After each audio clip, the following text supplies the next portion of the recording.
Pranahita Chevella project కి తట్టెడు మట్టి పని కూడా చేయలేదు.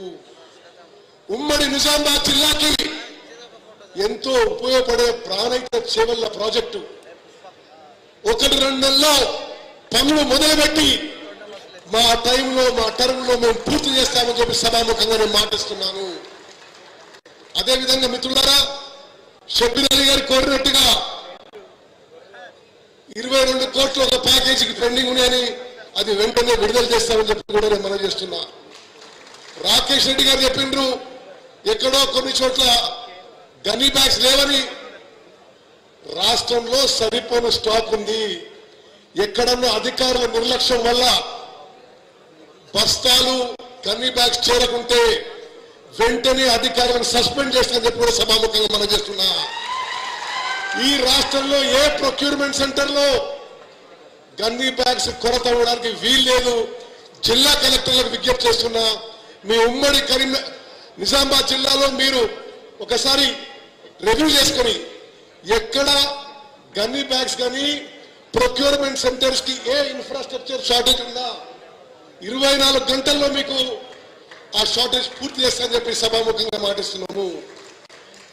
అదేవిధంగా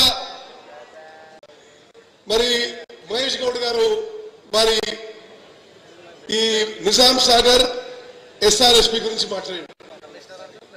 ఈరోజు సభాముఖంగా నేను మాటిస్తున్నా, నిజాం సాగర్ ఒక గొప్ప ప్రాజెక్ట్, గొప్ప చరిత్ర ఉన్న ప్రాజెక్టు. అసలు ఎవరు ఊహించని సమయంలో అంత పెద్ద మరి ఇరిగేషన్ ప్రాజెక్ట్ కట్టిన ఘనత ఆ రోజుల్లో పాలకులు. నిజాం సాగర్ ప్రాజెక్టు అదేవిధంగా ఎస్ఆర్ఎస్పి పూర్తి స్థాయిలో డీసిడిమెంటేషన్ పూర్తి చేస్తాము. ఈ నెలాఖరులోపు టెండర్స్ పిలుస్తాము. కొన్ని లక్షల ఎకరాల అదనపు ఆయకట్టు తప్పనిసరిగా ఉమ్మడి నిజామాబాద్ జిల్లాలో నీరు పారే విధంగా మేము చేస్తాము, చర్యలు తీసుకుంటామని చెప్పి సభాముఖంగా మనం చేస్తున్నాం. అదేవిధంగా పెద్దలు గౌరవనీయులు మాజీ ఇరిగేషన్ మినిస్టర్ సుదర్శన్ రెడ్డి గారు కోరినట్టుగా ప్యాకేజ్ 20, ప్యాకేజ్ 21, ప్యాకేజ్ 22 గత ప్రభుత్వంలో నిర్లక్ష్యం చెందినాయి. తప్పనిసరిగా పనులు చేపట్టి పూర్తి చేస్తామని చెప్పి కూడా సభాముఖంగా నేను మాటిస్తున్నా. అదేవిధంగా భూపతి రెడ్డి గారు కోరినట్టుగా మరి గుప్తా లిఫ్ట్ ఇరిగేషన్ స్కీమ్ లో కొన్ని బ్యాలెన్స్ ఫండ్స్ ఉన్నాయన్నాడు. తప్పనిసరిగా అది కేవలం 2-3 కోట్లు అని చెప్పిండు. తప్పనిసరిగా అది పూర్తి చేస్తామని చెప్పి కూడా నేను మనం చేస్తున్నా. ఉమ్మడి నిజామాబాద్ జిల్లాలో ఫైనాన్షియల్ వయబిలిటీ ఉంది, టెక్నికల్ వయబిలిటీ ఉంటే మరి మీరు కోరినట్టుగా చెక్ డ్యామ్స్ కూడా మంజూరు చేస్తామని చెప్పి కూడా నేను మనం చేస్తున్నా. మిత్రులారా, మన ప్రభుత్వం, మన కాంగ్రెస్ ప్రభుత్వం మహేష్ గౌడ్ గారు చెప్పినట్టుగా రైతులు మీరు పెద్ద సంఖ్యలో మమ్మల్ని ఎన్నుకున్నందుకే మేము ఇక్కడ కూర్చున్నాం. ఏనాడు మర్చిపోవు ఈ ప్రభుత్వం రైతు పక్షపాతంగా వ్యవసాయానికి అన్ని విధాలుగా చర్యలు తీసుకుంటామని చెప్పి నేను మరోమారు మనం చేస్తున్నాం. ఇరిగేషన్ విషయంలో తక్కువ ఖర్చుతో ఎక్కువ ఆయకట్టు సాగులో వచ్చే విధంగా, ఎక్కువ నీరుచ్చే విధంగా మేము నిరంతరం చర్యలు తీసుకుంటాము అని చెప్పి నేను మనం చేస్తున్నాం. ఒకటే గుర్తుపెట్టుకోవాలి, గత ప్రభుత్వంలో కాళేశ్వరంలో 1,00,000 కోట్లు ఖర్చు పెడితే వాళ్ళ సమయంలోనే నిర్మాణం మొదలుపెట్టిండ్రు, వాళ్ళే డిజైన్ చేసిండ్రు, వాళ్ళే నిర్మాణం చేసిండ్రు, వాళ్ళ సమయంలోనే కూలిపోయిన విషయం కూడా నేను మనం చేస్తున్నాం. మేడిగడ్డ బ్యారేజ్ కూలిపోయిన తర్వాత, మేడిగడ్డ సుందిల్లా అన్నారం బ్యారేజ్ కూలిపోయిన తర్వాత, నిరుపయోగం చెందిన తర్వాత 1,00,000 కోట్లు మనని, మన పిల్లల్ని, వాళ్ళ పిల్లల్ని తాకట్టు పెట్టి అప్పులు తీసుకొచ్చినట్టుగా ఈ ప్రాజెక్టు కూలిపోయిన తర్వాతగా మరి వాళ్ళు మాట్లాడుతుంటే ఏమో అర్థం కావడం లేదు. ఈ ప్రాజెక్టు నిరుపయోగంగా ఉండగా తెలంగాణ రాష్ట్రంలో గౌరవనీయులు రేవంత్ రెడ్డి గారి సారథ్యంలో ఉప ముఖ్యమంత్రి భట్టి విక్రమార్క గారు, అగ్రికల్చర్ మినిస్టర్ తుమ్మల నాగేశ్వర గారి నాయకత్వంలో తెలంగాణ రాష్ట్రంలో వానాకాలం పంటలు కాళేశ్వరం ప్రాజెక్టు కూలిపోయి ఉండగా 66.7 లక్షల ఎకరాల్లో రికార్డు స్థాయిలో 153.5 లక్షల మెట్రిక్ టన్ను వరి ధాన్యం పండించిన విషయం ఆ ఘనత మీకే దక్కిందని చెప్పి నేను మనం చేస్తున్నా. స్వతంత్ర భారతదేశంలో ఏ పంటలో కూడా, ఏ రాష్ట్రంలో కూడా, ఉమ్మడి ఆంధ్రప్రదేశ్లో కూడా, తెలంగాణలో కూడా అంత పంట పండలేదని చెప్పి నేను మనం చేస్తున్నా. ఇది కాళేశ్వరం ప్రాజెక్టు కూలిపోయి ఉండగా వానాకాలంలో 153.5 లక్షల మెట్రిక్ టన్నులు పండితే ఇప్పుడు యాసంగి పంటలో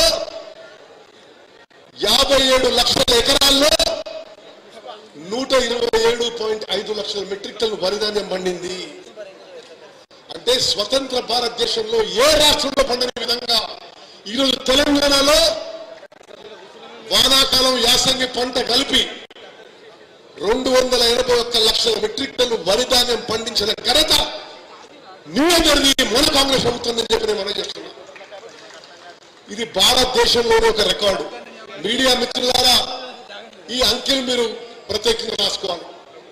ఈసారి కాంగ్రెస్ ప్రభుత్వం వచ్చిన తర్వాత వానాకాల పంట, యాసంగి పంట కలిపి స్వతంత్ర భారతదేశంలో ఏ రాష్ట్రంలో పండని విధంగా, ఉమ్మడి ఆంధ్రప్రదేశ్లో కూడా పండని విధంగా 281 లక్షల మెట్రిక్ టన్నులు వరి ధాన్యం తెలంగాణలో పండిన విషయం వరి రైతులకి మేము అభినందనలు, శుభాకాంక్షలు తెలియజేస్తూ, మీరు పండించిన వరి పంటని ప్రతి గింజకి దొడ్డు రకానికి ఎంఎస్పి 2300, సన్న రకాలకి 2300 ప్లస్ బోనస్ 500 రూపాయలు మేము ఇచ్చి తీరుతామని చెప్పి సభాముఖంగా మనం చేస్తున్నాం. నేను చాలా కాలం రాజకీయాల్లో ఉన్నా. నేను 6 సార్లు ఎమ్మెల్యేగా, ఒకసారి ఎంపీ గెలిచిన వరుసగా. కానీ ఇప్పుడు మనం ప్రభుత్వం పండిస్తున్న ధాన్యం చాలా సిస్టమాటిక్ గా, పకడ్బందీగా, సమర్థవంతంగా మనం చేస్తున్న కొనుగోలు ప్రక్రియ గతంలో ఏ ప్రభుత్వం చేయాలని చెప్పి మనం చేస్తున్నా. రాష్ట్రంలో పండించిన వరి ధాన్యం చివరి రైతు చివరి గింజగా కొనే వరకు, ప్రొక్యూర్మెంట్ చేసే వరకు మన ప్రభుత్వం కట్టుబడిందని చెప్పి మనం చేస్తున్నాం. మిత్రులారా, ఉమ్మడి నిజామాబాద్ జిల్లాలో మేము జిల్లా కలెక్టర్ చెప్పినాం, ఎన్ని అవసరమైతే అన్ని ప్రొక్యూర్మెంట్ సెంటర్స్, కొనుగోలు కేంద్రాలు తెరవాలి, సిబ్బందికి ట్రైనింగ్ ఇవ్వాలి, అవసరమైన మౌలిక సదుపాయాలు, టార్పాలు కానీ, గన్ని బ్యాగులు కానీ, మెజరింగ్ ఇన్స్ట్రుమెంట్స్ కానీ ఏర్పాటు చేయాలని చెప్పి కూడా చెప్పడం జరిగింది. ఎక్కడన్నా లోపాలు జరిగితే మీరు నేరుగా నాకు తెలియజేయండి, చర్యలు తీసుకుంటామని చెప్పి నేను మనం చేస్తున్నా.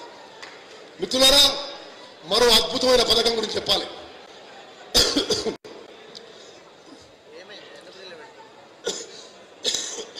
వానాకాలం పంటలో పండిన సన్న రకాలకి మన ప్రభుత్వం 500 రూపాయల బోనస్ ఇచ్చి ఆ వడ్లని మిల్లింగ్ చేయించి భారతదేశంలోనే మొదటిసారి, ఇది జాగ్రత్త నాయకులు, భారతదేశంలోనే మొదటిసారి నిరుపేదలకి, లోవర్ మిడిల్ క్లాస్ కి సన్న రకం బియ్యం, మంచి క్వాలిటీ సన్న రకం బియ్యం ఇచ్చే ప్రభుత్వం మన కాంగ్రెస్ ప్రభుత్వం చెప్పింది మనం చేస్తున్నాం. ఈ భారతదేశంలో 29 రాష్ట్రాల్లో ఎక్కడ కూడా మంచి క్వాలిటీ సన్న రకం బియ్యం ఇవ్వడం లేదని చెప్పడే మనం చేస్తున్నాం. గతంలో ఏం జరిగేది, సంవత్సరానికి ఈ దొడ్డు రకం బియ్యం ఇస్తూ కోర్స్ గ్రెయిన్స్ ఇస్తూ 10,665 కోట్లు ప్రభుత్వాలు ఖర్చు పెట్టి. కానీ దురదృష్టవశాత్తు ఆనాడు రాష్ట్రంలో 2,81,00,000 మందికి ప్రతి ఒక్కరికి దొడ్డు రకం బియ్యం 6 కిలోల బియ్యం ఉచితంగా ఇచ్చింది. కానీ మీ అందరికీ తెలుసు, రాష్ట్రంలో వచ్చే బియ్యం, గతంలో వచ్చే దొడ్డు బియ్యం 70 నుంచి 80% జనం తినకపోయేవారు. లబ్ధిదారులు అమ్ముకోవడము, రేషన్ డీలర్ అమ్ముకోవడము, అక్రమ వ్యాపారాలకి, దందాలకు దోహదపడే విధంగా సిస్టమ్ ఉండేది. రీసైక్లింగ్ జరిగేది, కోళ్ల ఫారాలకు అమ్ముకునేది, బీర్ కంపెనీలకు అమ్ముకునేది.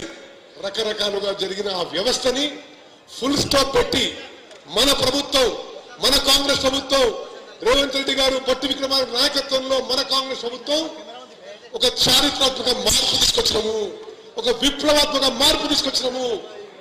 భారతదేశంలో ఏ రాష్ట్రంలో లేని విధంగా 84% జనాభాకి కడుపు నిండా అన్నం పెట్టే కార్యక్రమం సన్న రకం బియ్యం 3,10,00,000 మందికి మరి మన ప్రభుత్వం ఏర్పాటు చేస్తున్న విషయం మీ అందరికీ తెలుస్తుంది.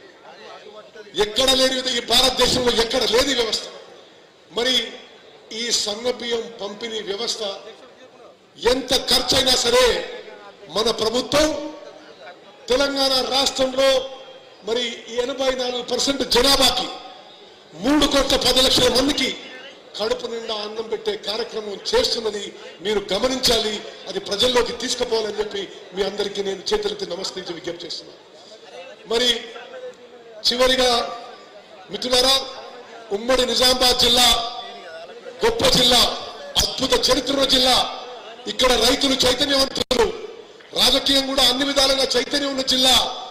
ఈ జిల్లా నుంచి గొప్ప గొప్ప వాళ్ళు ఈ రాష్ట్రాన్ని ఏలింది.